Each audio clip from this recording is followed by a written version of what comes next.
My life my style my หมกปลา recipe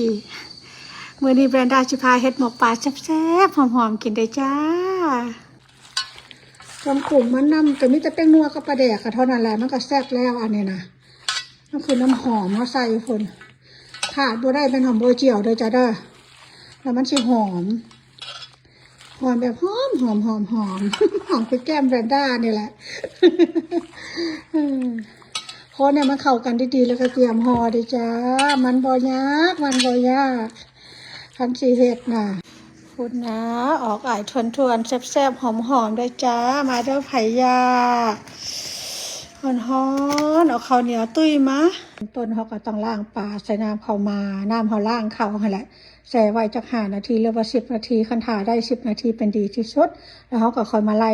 รินส์ออกมาล้างน้ำสะอาดออกอีกก่อนเขาสิเอามาคนมาเฮ็ดหมกค่ะนะเขาสิมาเอือบเข้ามาก็สิล้างผักต่ออย่าสุว่าเข้ามาเจ้าบ่มีเด้อเพราะว่าเขาต้องได้มาเข้ากินกับหมกอยู่แล้วมันค่อยแซ่บแล้วก็เขาก็ต้องได้เอาข้าวเบื่อเขาก็ต้องได้มาข้าวเบื่ออยู่แล้วเขาก็ได้มาเขาอยู่แล้วเขาต้องมีน้ำเข้ามาไม่แซ่บป่าข่าข้าวด้วยจ้ะเด้อคันเฮ็ดจังซี่นะป่าเจ้าสิบ่ขาวคนที่ว่าบ่มักกินหมกป่าบ่มักกินปลาก็สิมักนี่แหละแล้วเขาสิใส่หัวสิงไข่ข่าข้าวน้ำขิงข่ามื้อนั้นเขาสิมาบดใส่กันกับข้าวเบื่อเด้อจ้าเอาไล่ป่าเขาดีสะอาดแล้วเขาก็มาเตรียมสิคนเขาก็มีอันนี้นี่แม่นผักอีตูแห่งใดจ้าเด้ออยู่เมืองหนาวมันหนาวแล้วตัวสดพอมีอันนี้แม่นหอมบัวเจียวหอมบัวเขียวอันนาผักกะนากระแยงมักเผ็ดเป็นลูกโดดแล้วก็ผักชีใช้ซ้ำนี่แหละแล้วเขาก็มาปรุงแป้งนัว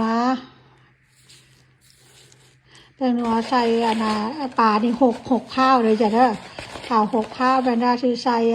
2 teaspoon ถ้าเจ้ามากหลายอยากให้มันแซ่บหลายจะก็ใส่เพิ่มอีกแล้วก็ปลาแดกนี่แบรนด้าที่ใส่ประมาณ2 tablespoon